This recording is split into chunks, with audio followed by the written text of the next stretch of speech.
নমস্কাৰ ৰাইজ and welcome to my channel. আজি মই এটা বিশেষ কথা লৈ আহিছোঁ আপোনালোকৰ মাজত। আজিকালি সকলোৰে লাইফত ইমান বিজি শিডিউল চলি আছে। ইন অৰ্ডাৰ টু ছাকচিড, সেইবাবে আমি নিজৰ কাৰণে টাইম ওলোৱা বা নিজৰ স্বাস্থ্যৰ ওপৰত ইম্পৰ্টেঞ্চ দিয়াটো আমি পাহৰি যোৱা যেনে হৈ গৈছে পায়।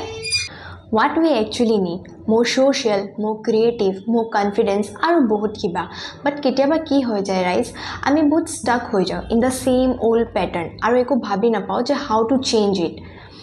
একচুৱেলি ময়ো বহুত ষ্টাক হৈ গৈছিলোঁ ইন মাই পাষ্ট, মোৰ হেল্থক লৈ কেনে, মোৰ ডেইলি ৰুটিনটোক ফ'ল' কৰোঁতে বাট আই চেঞ্জ মাই চেল্ফ। আৰু সেই চেঞ্জটো হ'বলৈ হ'লে কিছুমানৰ 3 months, 8 months, 1 year বা আৰু বেছি টাইম লাগিব পাৰে। সেইটো বেচিকেলি নিজৰ ওপৰতে কথা। আই এম নট ছেইং সেই চেঞ্জটো এটা ৰাতিতে আপোনাৰ ট্ৰান্সফৰ্ম হৈ যাব, not at all. We all need time to change our self. So' basically আজি মই আপোনালোকৰ লগত এইটো শ্বেয়াৰ কৰিম হাউ আই চেঞ্জ মাই চেল্ফ। আৰু যদি আপোনালোকো বিচাৰে you can also' follow' these rules guys. So' first thing মই এইটো শিকিলোঁ যে how to work on my physical appearance. Physical এপিয়াৰেঞ্চত ডুইং এক্সাৰচাইজ, ইটিং হেল্ডি ফুডছৰ কথা ক'লে ঘৰৰ খাদ্যৰ কথা মনত নপৰে জানো? হয়, আজিকালি আমি ঘৰৰ খাদ্যটোক বেছিতকৈ বেছি ইম্পৰ্টেঞ্চ দিয়াই নহয়, কাৰণ বেছিভাগ বাহিৰত থকা হয়। চ' আমি বাহিৰত কিবাও পালে খাই লওঁ, হয়নে নহয়? বাট আমাৰ ঘৰৰ খাদ্যটো বহুত বেছি ইম্পৰ্টেণ্ট হয় আমাৰ স্কিনৰ কাৰণে, আমাৰ হেল্থৰ কাৰণে আৰু আমাৰ হেয়াৰৰ কাৰণে। মই কিন্তু আগতে বহুত জাংক ফুড খাইছিলোঁ দেই, কিন্তু আজিকালি বহুত কণ্ট্ৰল কৰিছোঁ আৰু নিজৰ ওপৰত বহুত গুৰুত্ব দিয়া হৈছোঁ। এতিয়া মোৰ ঘৰৰ খাদ্যটোকে বেছিতকৈ বেছি ইম্পৰ্টেঞ্চ দিওঁ। So' second is doing my skin care. আগতে যেতিয়া আমি কলেজ লাইফত বা স্কুল লাইফত আছিলোঁ তেতিয়া গম পোৱাই নাছিলোঁ যে মুখত এইটো লগাব লাগে, সেইটো লগাব লাগে, এইটো লগালে ভাল হ'ব, সেইটো লগালে ভাল হ'ব। কিন্তু সময়ৰ মতে সেইটোও শিকিলোঁ দিয়কচোন।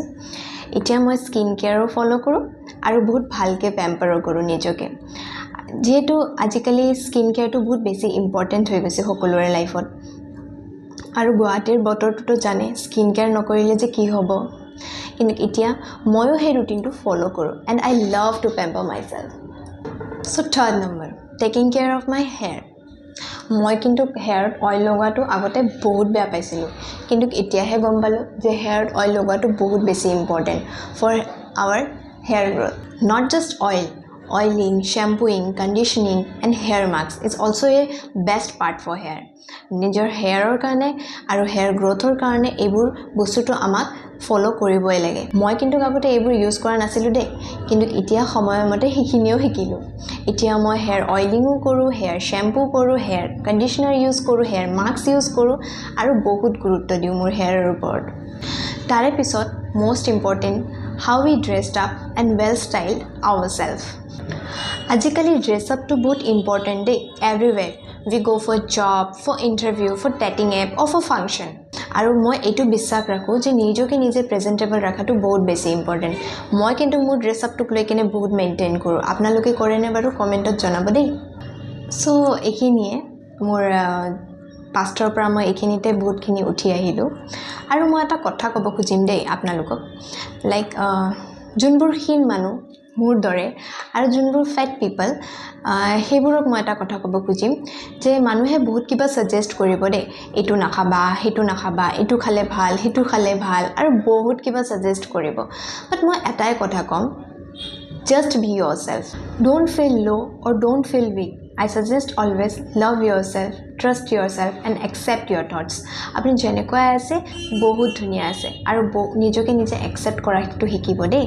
So accept your thoughts and give yourself a challenge every day. So আজিৰ কাৰণে এইখিনিতে সামৰিছোঁ। বহুত ভাল লাগিলে আপোনালোকৰ লগত নিজৰ কথাষাৰ শ্বেয়াৰ কৰি কেনে। আৰু যদি আপোনালোকৰো মোৰ ভিডিঅ'টো চাই ভাল লাগিলে তেতিয়াহ'লে লাইক কৰিব আৰু ছাবস্ক্ৰাইব কৰিব মোৰ চেনেলটোক।